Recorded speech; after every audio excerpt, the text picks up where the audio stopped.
Before we get into the movie, I wanted to let you know that there are actually 3 other Lilo and Stitch movies besides this one. If you enjoy this summary and want me to recap the rest of the parts, let me know in the comments below. The movie kicks off at the Galactic Federation, where the Council is accusing Dr. Jumba of conducting illegal genetic experiments. Jumba tries to play it off like nothing happened, but when they ask, "Then what is this?" he reveals Experiment 626. This is the creature designed to change galactic history. He's fireproof, fast as light, can see in the dark, and can lift objects 3,000 times his own weight. The Grand Councilwoman asks 626 to show them even a spark of goodness inside him, but he just responds with a sarcastic remark. Fed up, the Councilwoman orders Jumba to be imprisoned and 626 to be disposed of. Scientists take 626 to a containment cell and take a DNA sample, telling him he's being exiled to a deserted asteroid and that the security systems are now programmed to target only him. But 626 is one step ahead. He spits on one of the guards, transferring his DNA to the guard's suit. The ship's automated weapons lock onto the guard instead, firing until the entire ship is being torn apart. Before it explodes, 626 hijacks a small cruiser and escapes. The Councilwoman orders her team to track his coordinates, and a guard reports that he's headed for Earth, specifically an island in the middle of the Pacific Ocean.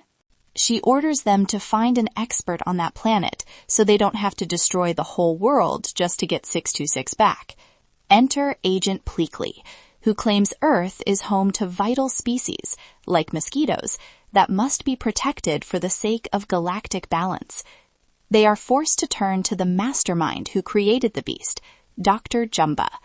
The moment Jumba sees them, he laughs and says, "He escaped, didn't he? I designed him to be unstoppable."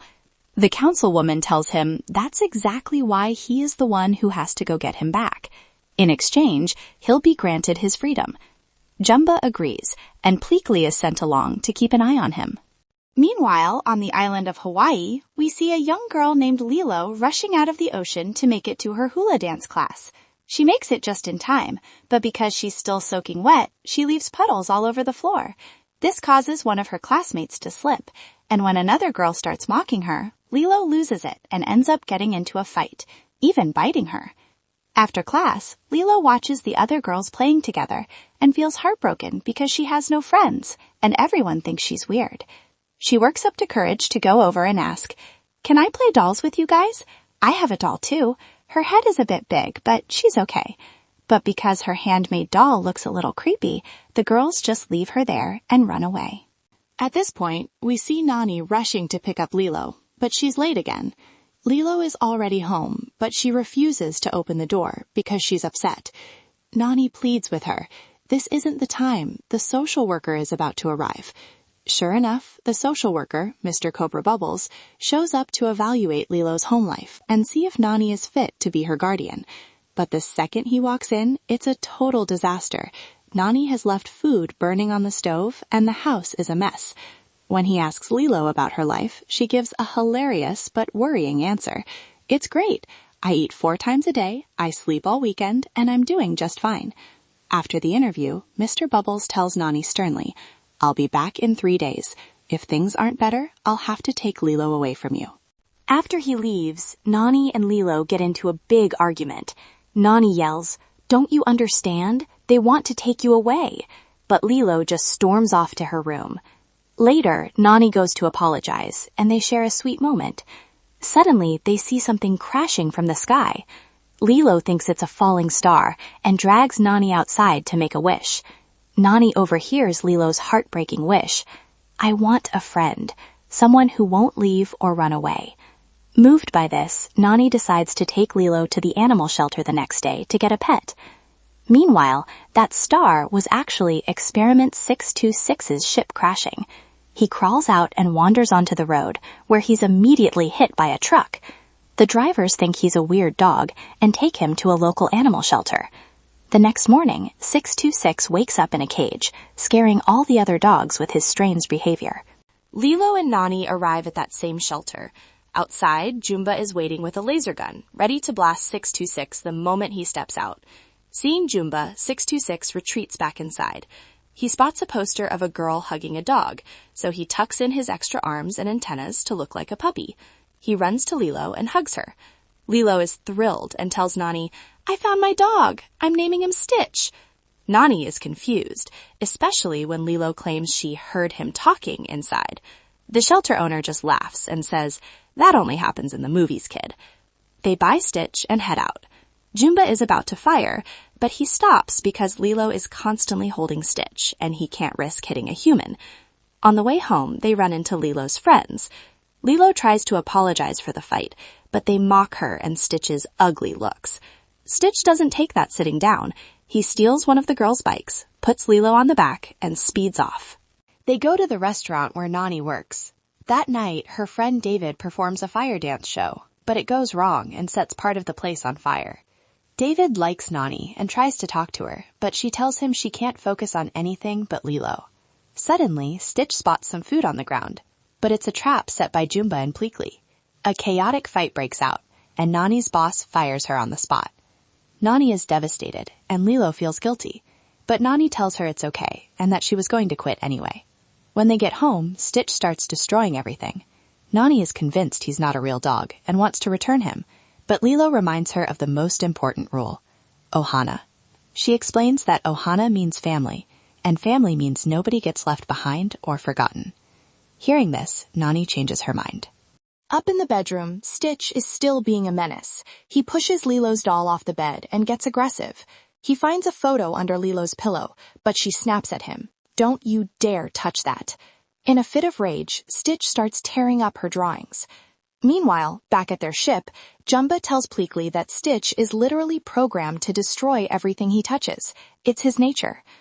However, Stitch finds a book with a picture of a duckling. Lilo explains the story. The ugly duckling. She tells him the duckling is sad because he's lost and far from his family, but in the end, he finds them and becomes happy. Stitch is deeply moved and falls asleep clutching the book. The next day, Mr. Bubbles visits again. He warns Nani that she needs a job fast. Stitch, being Stitch, hits Mr. Bubbles in the head with a book. Mr. Bubbles leaves with a final warning. Find a job and make sure this creature behaves. Nani spends the day job hunting with Lilo and Stitch in tow, but they accidentally ruin every interview. At the beach, where Nani is applying for a lifeguard job, Stitch tries to be good by singing, but he ends up attacking people and eating your cameras. David suggests they all go surfing to clear their heads. They're finally having a great time, but Jumba and Pleakley are watching from underwater. Jumba realizes that Stitch's molecular density makes him sink in water like a stone. He pulls Stitch under, and in the chaos, Lilo almost drowns. Nani manages to save her just in time. On the shore, Mr. Bubbles is waiting. He tells Nani, "You're putting Lilo in danger. I know you love her, but you have to think about what's best for her, even if that means being apart." Back home, Nani is heartbroken. Lilo tries to comfort her, and they share a hug while Nani sings to her. Stitch watches them, finally feeling the weight of being alone. When they go upstairs, Lilo shows him the photo from under her pillow. It's her parents. She says, "This was my family. I've heard you crying at night. I bet you really miss your family too." Stitch doesn't say a word. He takes the ugly duckling book and wanders out into the woods alone, reading the story by flashlight and wishing he could find a place where he truly belongs. Back to Pleakley and Jumba. They've just climbed out of the water when the Grand Councilwoman calls. Since they haven't captured 626 yet, she fires them on the spot. Jumba actually gets a kick out of this, because now he doesn't have to follow any rules. He can catch Stitch his own way. Meanwhile, the councilwoman sends the massive Captain Gantu to Earth to finish the job. Jumba corners Stitch and tells him it's over. Stitch says he's waiting for his family, but Jumba laughs and drops a truth bomb. "You don't have a family, Stitch. I built you just to be a monster who destroys things." Heartbroken, Stitch flees. At the same time, David finds Nani and tells her he found her a job nearby. Nani tells Lilo to stay put and never open the door to anyone. Then she rushes off. Of course, Stitch runs back to the house to hide from Jumba, and Jumba starts blasting the place. Pleakley tries to stop the madness, saying they shouldn't hurt the humans, while Lilo is on the phone with Mr. Bubbles, screaming that aliens are attacking her house. By the time the dust settles, the house is a total wreck.